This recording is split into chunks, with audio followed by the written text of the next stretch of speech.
Okay, we're back here in the world of Yishmael and Yisrael, and we mentioned that there's only two nations in the world that are privileged to have the name of God in their names. One, of course, is us, Yisrael. The last two letters, Aleph and Alamid, is Kale, that's God's name. And Yishmael is also, the last two letters are Aleph and Lamed, which is the name of Hashem. And we said that part of the merits that Yishmael has that makes them so strong is that they learned very well from their father Avraham how to become master in the midah, in the trade of chesed. And just like Avraham ended up excelling in the area of hachnasis orchim, of bringing guests into his home and taking care of every guest the way that they needed to be taken care of, Yishmael, who grew up in his father's, I guess we'll call it his shadow and his shade, he saw how important this mitzvah of hachnasis orchim, bringing guests into the house, really is. And he ended up also becoming an expert in that area, which he writes over here. If you'll go out into the Arab countries and the Arab villages and the Arab settlements and the like, you will see they might be willing to go and blow a bus up and kill 100 lives. They might be willing to get into an airplane and crash it into the Twin Towers and kill thousands of lives. They might be ready to go with the knives walking through the Arab quarter in the old city and stab people to death, God forbid. But when it comes to hachnasis orchim, to welcoming guests into their homes, so the Arabs still to this very day, they are big in that mitzvah, in that concept of guests in the house. Now, as a result of that, they have schusim, they have merits that they are the children of Avraham. They're acting in a certain way like Avraham. And like we mentioned before, the name of God is in their name, which gives them a certain power against Yisrael, against the Jewish people. Now, but we're not done. We see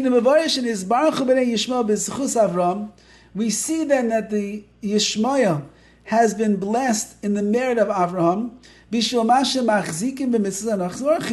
because they hold on to this mitzvah of hachnasis orchim, of a welcoming guest into their home. Now remember, in the beginning we quoted a verse that Bilam, the wicked man who tried to curse the Jewish people, he said over, Oy mi yichye mi sumaikel, or mi shumaikel. Woe is to the one that has to live with the person, the nation, that has the name of God in their name. And that's referring to Yishmael. I mean, the Jewish people are a little bit in trouble over here because Yishmael shares the name of God. Vayoyim anuroyim b'chush. And now we see today, how we see the prophet, we see the words of Chazal, of our sages, through the prophecy of Bilam. Again, remember, this book was written shortly after 9/11, and we see now that the name of Yishmael, which has the name of God in it, is something that is feared throughout the world. We have to know something very important. The main battle between Yishmael and the Jewish people, and perhaps maybe the rest of the world, because we see that they were going after not only the Jews in the Twin Towers. It's true, there were a lot of Jews that were in Twin Towers because of all the firms that are there, but they were clearly after the whole world to take down America and the like. So you should know that the main battles are really fought lamaila, above in the heavens, Eitzel Sari Umas, by all of the ministering angels of those nations. Every nation has what's called the ministering angel, which is like the spiritual representative and minister of that particular nation. And in Shemaim, in the heavens, these ministering angels that represent each nation can fight with each other. And therefore, the main battle is going on up there. But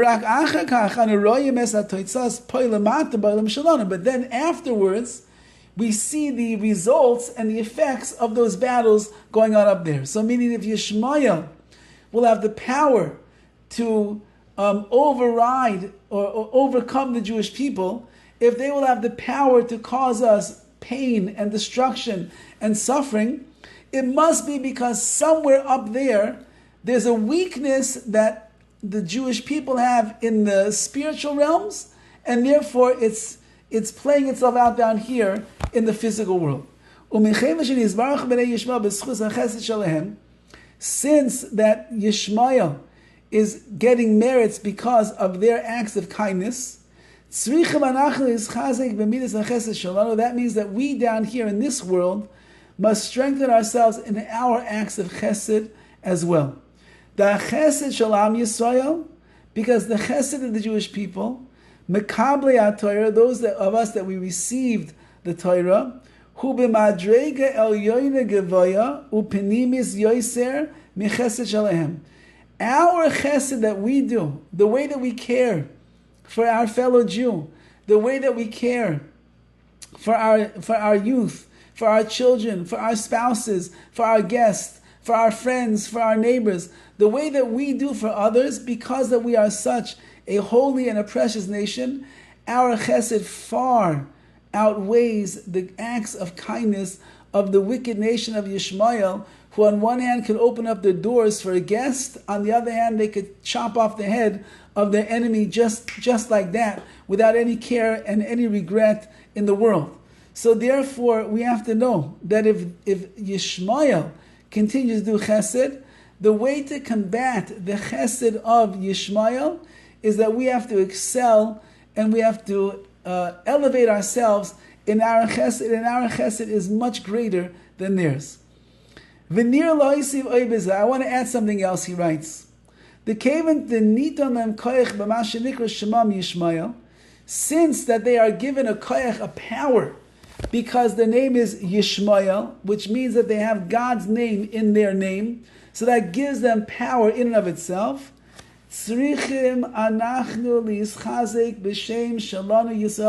We must strengthen ourselves in our name Yisrael, which has the name of Hashem as well. If they are being so strong, because Yishmael, because Hashem, who's in their name, is going to listen to them and their voice, and that's going to be meritorious for them, which is going to give them abilities that other nations don't have. So then the way for us to go against Yishmael is to become stronger in what it means to be Yisrael, what it means to be a Jew. Yisrael, with his God's name, is going to be that engine that we're going to have to be able to propel us to be stronger than them. And he brings like this.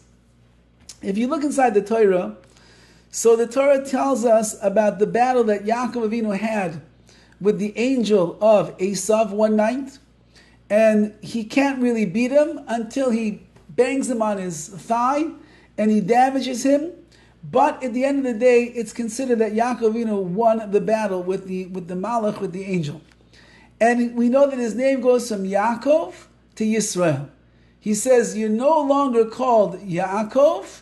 From now on, your name is Yisrael, because Sarisim Elokim, you battled with God, so to speak, and Vasuchal, and you won, and therefore your name now, based on those words in the verse, is Yisrael. There's a godliness that you have that you didn't have before.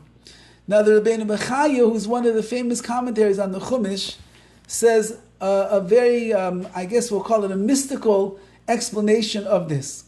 Now remember, as a result of being hit on his leg, the Jewish people are not allowed to eat the Giranasha, which we know as the sciatica. In the language of the meats, it's called the hind leg. Is the hind leg? Is that what it is? Is that what it's called? The hind leg? What?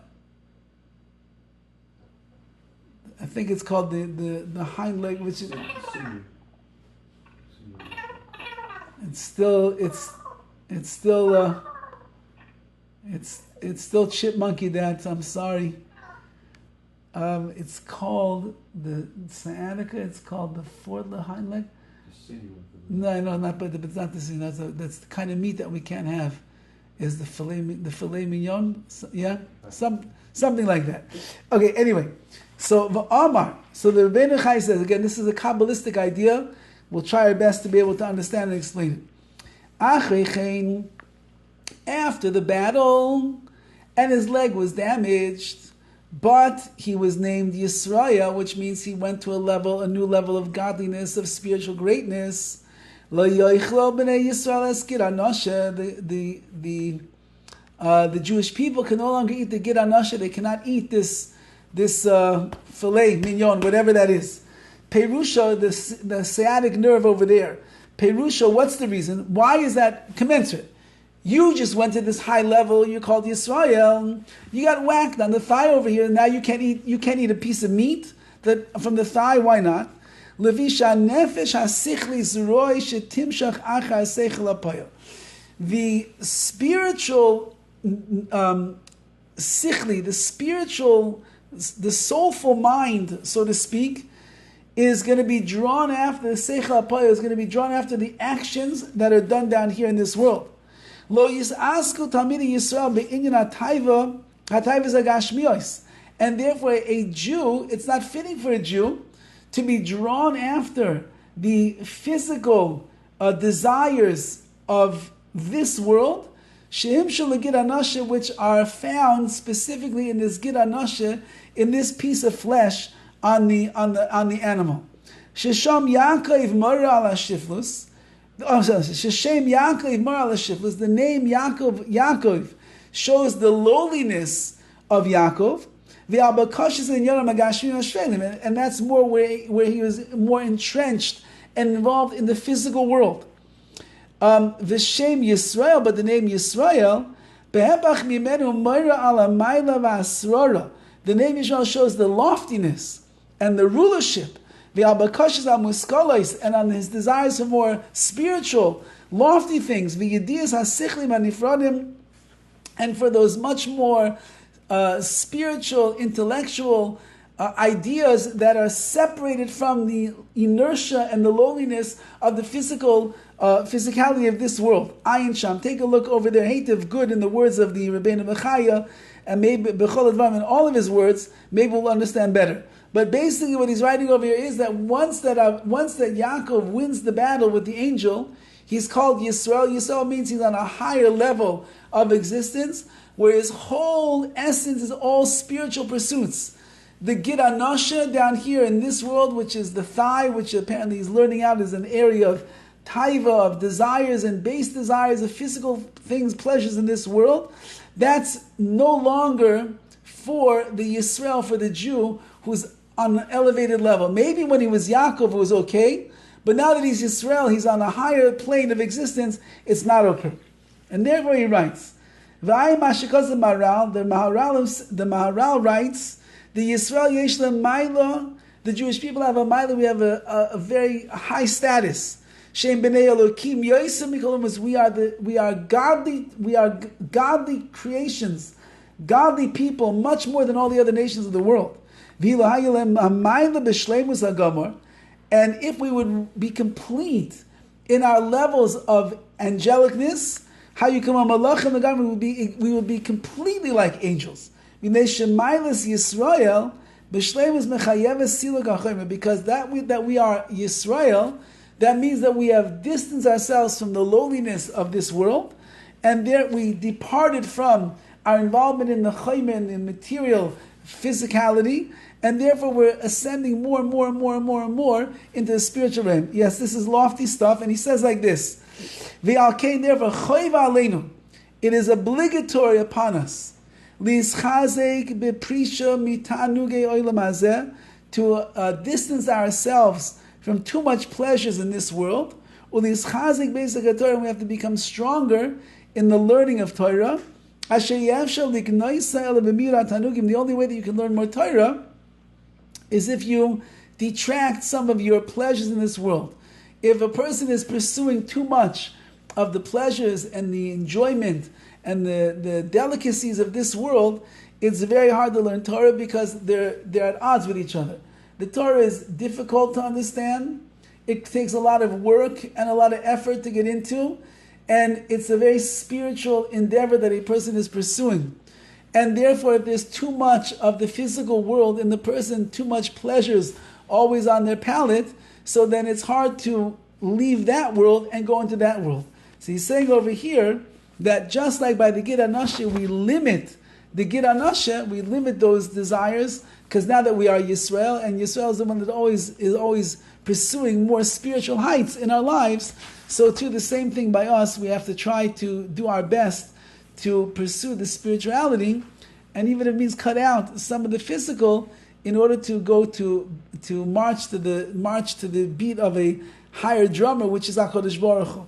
Now, it's important that he's saying over here that we understand that there's something called Midah Keneged Midah, measure for measure, and if we want to counterbalance the actions of Yishmael, we have to excel in who we are as a nation and what our essence is, which is Chesed, which is Ruchnius, spirituality, which is Torah and the like, and therefore the more that we do that, that's really the greatest arsenal against the nation of Yishmael.